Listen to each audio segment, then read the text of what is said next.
အခုဆိုရင်ဒီမှာပူကောင်းတော်အတွက်တော့ပါဗျာပူကောင်းတော်ဒီအတွက်ဒီမှာရွှေမင်ဖြော်မယ်နော်ရွှေမင်ထုတ်လေးကိုဒီလိုဖောက်လိုက်မယ်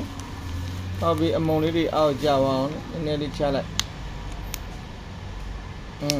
အမုံလေးထွက်တယ်အဲ့အမုံလေးတွေကိုဒီမှာဘူးရှိနေဘူးလေတဲ့အဖုံးလေးဆိုတဲ့အဖုံးလေးကိုထည့်သုံးစုစားဆိုတော့များလေးထည့်လိုက်မယ်နော်အဲ့လိုထည့်ပြီးရင်ဒီလိုမာစတာဒီမာစတာဆိုတဲ့မာစတာတစ်စိတ်ပြောတာနော်ဒီလိုစီအနှစ်အယောင်တင်ပေါ့အယောင်တင်ကလာရဲ့ပြီးရင်ဒီမှာဘာဖြစ်လဲမဲဟုတ်ဖိုက်တစ်စိတ်နဲ့တင်းတာအဲ့နှစ်ခုရောအဲ့နှစ်ခုဒီမှာဒီဘူးကတော့ဒါရောပြီးသားတော့ခုနကနှစ်ခုရောပြီးသားအဲ့ဒါလေးဒါဖြောမယ်နော်ဒါလေးဒ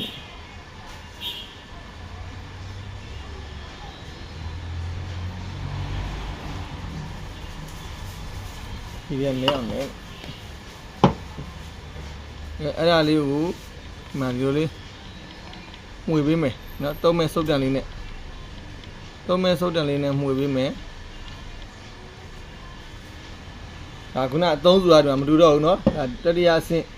ရောင်တော်ဖွင့်ပြရတယ်လားတတိယအဆင့်ရောင်တော်ဖွင့်ပြရည်ဒီဘက်မှာတဆူနော်တတိယအဆင့်ရောင်တော်ဖွင့်ပြပါရည်ဖွင့်ပြတာဖြစ်တဲ့အတွက်အခုဒီမှာဥကောင်းတော်ကိုရောင်တင်မယ်ဥကောင်းတော်ရောင်တင်တဲ့ခါကျမှဆက်နဲ့တင်လို့မရဘူးတင်လို့မရတော့အခုလိုရွှေမင်နဲ့ခုနကအစတာတစ်စိတ်ရဲ့အစီနှစ်ရဲ့ဖိုက်ကိုနိုင်ကိုဖိုက်တင်တာနဲ့ခုလိုရွှေမုံထုတ်လေးတွေဒီမှာကျွန်တော်ဒီမှာရွှေမုံထုတ်လေးတွေများစွာရှိပါတယ်နော်ရွှေမုံထုတ်လေးတွေဒီမှာနော်များစွာရှိပါတယ်အဲ့ဒီဟာလေးတွေနဲ့ပြောပြရပါတယ်အခုဆိုရင်ဒီမှာကျွန်တော်တဆူကိုအရင်ဦးဆုံးဥကောင်းတော်ကိုအယောင်တင်ပြပါမယ်ကိုရင်မှာဥကောင်းတော်ကြတော့ဆက်နဲ့ပို့လို့မရလက်နဲ့ပို့လို့မရဘူးရွှေမင်နဲ့ပဲအယောင်ကာလာတင်လို့ရမယ်ရောင်တော်ဖွင့်လို့ရမယ်ကိုရင်မှာကိုလို့ကျင်တယ်ဆိုလို့ရှိရင်ရွှေမင်ထုတ်လေးတွေလည်းလာရောက်ဝယ်ယူလို့ရရင်နော်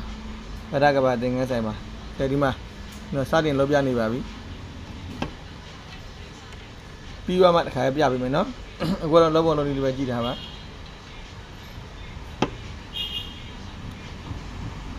ဥကောင်းတော့လုပ်တဲ့ဟာကြတော့သူဓာတ်စီနဲ့မဖြော်နဲ့